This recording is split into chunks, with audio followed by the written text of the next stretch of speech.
Tá sentindo o climinha de Copa do Mundo chegando? Porque eu tô. Nos próximos dias teremos o sorteio da fase de grupos da competição e no vídeo de hoje eu te conto tudo o que você precisa saber sobre esse evento. Dia, horário, onde assistir, formato, regras e os possíveis adversários do Brasil. Vamos lá? Bom, vamos começar pelo formato da Copa do Mundo, porque nesse ano teremos mudanças. Serão 48 seleções pela primeira vez, para os mais desavisados, imagino que vocês já saibam, e com isso a gente terá uma fase extra. Antes das oitavas de final, vamos ter uma fase extra. Como que vai funcionar? Serão 12 grupos com 4 times em cada um deles. Vamos classificar os 2 primeiros de cada, como era anteriormente, mais os 8 melhores terceiros colocados. No momento nós temos 42 seleções confirmadas, sendo que as outras 6 serão definidas somente em março, na repescagem, que é o da UEFA e a repescagem mundial. Então teremos um sorteio com algumas seleções ainda sem saber quais serão elas. E quais serão as regras do sorteio? Vamos lá. Primeiro será sorteado todo o pote 1, que daqui a pouco eu vou te contar também qual é a divisão dos potes, e depois vão sortear uma seleção de cada pote. Não pode ter mais de uma seleção da mesma confederação no mesmo grupo. Ou seja, o Brasil não pode ficar no grupo do Uruguai, não pode ficar no grupo da Argentina. A Argentina vai ser pote 1. Então, qualquer sul-americano, o Brasil não pode ter um adversário no mesmo grupo. Com exceção da UEFA, a Confederação Europeia. Por quê? Porque a UEFA vai ter 16 seleções na Copa do Mundo. Então, 4 grupos terão 2 seleções europeias. E uma grande novidade para essa Copa do Mundo é que a FIFA decidiu dividir os melhores colocados do ranking. Vou até abrir aspas aqui para a FIFA para ler direitinho qual foi o critério delas.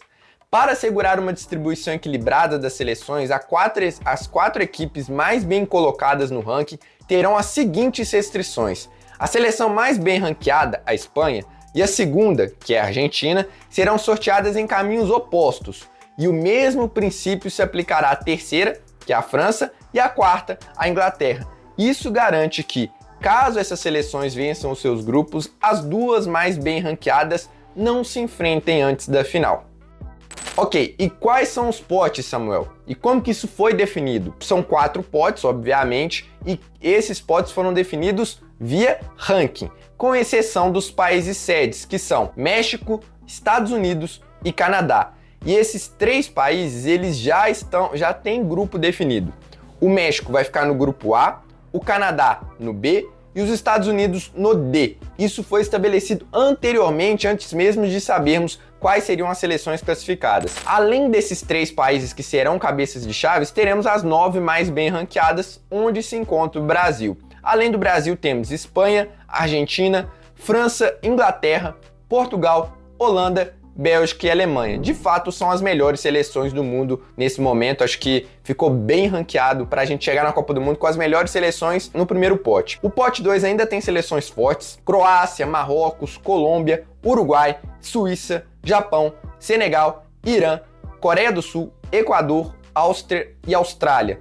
Já o pote 3 diminui um pouco o nível, mas ainda assim tem uma ou outra seleção que você vai querer evitar numa Copa do Mundo. Vamos lá: Noruega, Panamá, Egito, Argélia, Escócia, Paraguai, Tunísia, Costa do Marfim, Uzbequistão, Catar, Arábia Saudita e África do Sul. Já o pote 4 realmente são seleções bem mais fracas que dificilmente vão passar de fase, a não ser aquelas que vierem da repescagem da Europa. A gente vai chegar lá daqui a pouco. Jordânia, Cabo Verde, Gana, Curaçao, Haiti e Nova Zelândia são as já confirmadas. Ainda teremos mais 4 seleções da Europa e 2 da repescagem mundial. E quais são essas seleções, Samuel? A repescagem europeia foi dividida da seguinte forma: você tem 4 chaves e de cada chave vai passar somente uma seleção. Elas vão se enfrentar em semifinais e dessas semifinais tem a final, e o time vencedor desse quadrangular, ele está classificado para a Copa do Mundo. Na chave A temos Itália, que é a grande seleção nessa repescagem e que todo mundo vai querer fugir dela. Irlanda do Norte, Gales e Bósnia. Na chave B, Ucrânia, Suécia, Polônia e Albânia, um pouco mais fraca. Chave C tem a Turquia, que tem uma geração muito boa e é a favorita aqui, com a Romênia, Eslováquia e Kosovo. E na chave D, Dinamarca, que também tem bons jogadores, Macedônia, República Tcheca e Irlanda. Já a repescagem mundial, como o próprio nome diz, tem seleções de todo mundo. E aqui já é um triangular com uma seleção já garantida na final. Numa semifinal, na semifinal que eu vou chamar aqui de semifinal 1, temos a Nova Caledônia contra a Jamaica. O time que avançar pega o Congo. Beleza, temos aqui um classificado entre esses três. Na outra semifinal, a Bolívia enfrenta o Suriname. E o time que avançar pega o Iraque. Teremos aqui outro seleção classificada à Copa do Mundo. Um detalhe que para essa semifinal 2 aqui é que nenhum desses três países pode ficar num grupo que tem um sul-americano, caso do Brasil, por exemplo, porque vão ter travas para essa repescagem mundial. Então, quem passar aqui de Bolívia, Suriname e Iraque, com certeza vai ter que ficar em um grupo que tem um europeu e algum time da CONCACAF e da África, por exemplo, ou da Ásia também, né? Da África não pode, né? Porque tem Suriname, mas enfim, você entendeu, tem bloqueios também para esses times que vêm da repescagem mundial. Beleza. Então, quais são os possíveis grupos do Brasil? Você pode fazer várias brincadeiras aí. Eu separei 3 grupos aqui para a gente entender mais ou menos o que a gente pode esperar desse sorteio. Lembrando que o Brasil não pode enfrentar sul-americanos na fase de grupos. Qual é o grupo mais difícil possível, aquele que a gente não quer de jeito nenhum, que vai complicar a nossa vida? Marrocos ou Japão, que eu acho que são duas seleções em um nível bem próximo, Noruega e Itália. Se cair Noruega e Itália é complexo. Se cair Noruega e Marrocos é chato. Se cair Itália e um dessas duas seleções é difícil. Então temos possibilidade, é difícil, claro, mas tem chance de o Brasil enfrentar uma pedreira aí na fase de grupos. Mas vamos para o melhor cenário então possível. Na minha opinião, claro, pode mudar aqui um time ou outro, mas seria Áustria, Uzbequistão e Curaçao, ou Nova Zelândia, ou Haiti. Esse último time aqui não faz tanta diferença, mas acho que seria um grupo bem acessível. Tá, mas eu, Samuel, não gostaria desse grupo, porque te deixa muito confiante, não traz um nível de exigência mínimo que seja. Então eu vou torcer para um grupo médio, com adversários que te deem certo nível de enfrentamento, mas que também não compliquem tanto assim sua vida antes dos playoffs. Então, um grupo que seria ok, na minha opinião, seria Senegal e Escócia, que são um Senegal que você vai ter ali uma disputa, e a gente já ganhou, então seria um time que a gente chegaria confiante. Escócia, que é ok, é uma seleção média para fraca ali, que não vai ser um esculacho, mas também não vai dificultar muito a nossa vida. E Cabo Verde, que, beleza, não é muito boa, mas você vai ter ali pelo menos um pouquinho mais de força do que Curaçao, que Nova Zelândia. Talvez se você quiser complicar um pouquinho mais a vida do Brasil, uma Gana também não seria nenhum absurdo, acho que o Brasil seria favorito tranquilo também. Então eu vou torcer para um grupo médio, que tenha pelo menos um adversário médio e os outros dois mais ou menos, ou um mais fraco e outro mais ou menos, mas longe também de querer um grupo da morte para o Brasil, porque várias seleções vão crescendo ao longo da competição. Então a gente também não pode esperar que o Brasil enfrente grandes adversários e se complique antes mesmo de umas oitavas de final. E além disso tudo, ainda tem uma questão logística, uma apuração aqui do jornalista Marcel Riso, muito competente, que a CBF quer ficar na costa oeste dos Estados Unidos. Por quê?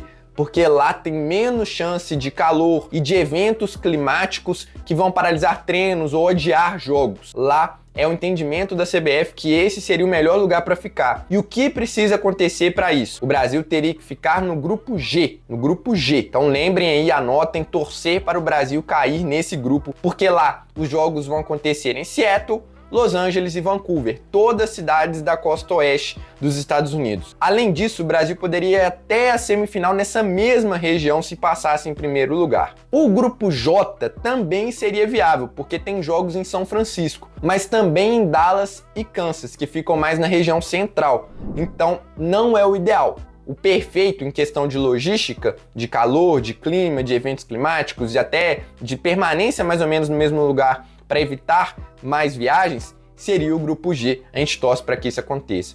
Beleza, agora que você sabe de como que vai ser o sorteio, quais são as seleções, que dia, que horas? Dia 5 de dezembro, sexta-feira, às 14 horas de Brasília. O evento será realizado no Kennedy Center, em Washington, nos Estados Unidos. As emissoras que vão transmitir são as mesmas que vão transmitir os jogos da Copa do Mundo: Globo, Cazé TV, e SBT. Quando começa a Copa do Mundo? A primeira partida da Copa será disputada em 11 de junho de 2026. A final está marcada para dia 19 de julho. Lembrando que o Brasil ainda deve ter 4 amistosos antes da Copa. 2 em março, França e Croácia, pedreira, bom para o Brasil se preparar. E depois, já na preparação para a Copa, com a convocação do time que vai à Copa, Costa Rica ou Honduras no Maracanã e Noruega nos Estados Unidos. Esses amistosos ainda não estão oficializados, mas é bem possível que eles sejam disputados antes da Copa do Mundo. E você, está confiante aí no Brasil na Copa do Mundo? Você acha que a gente tem chance de ganhar? Deixa aí nos comentários. Se você curtiu esse vídeo, ficou bem informado, deixa o like para chegar a mais pessoas, que ajuda muito o crescimento do canal. E para você não perder nenhum conteúdo sobre a seleção brasileira até a Copa do Mundo, se inscreva, ative o sininho de notificação, que aqui a gente vai fazer a cobertura mais completa possível sobre o Brasil antes, durante e depois da Copa do Mundo. Então, conto com a audiência de vocês. Eu fico por aqui, um abraço e até a próxima.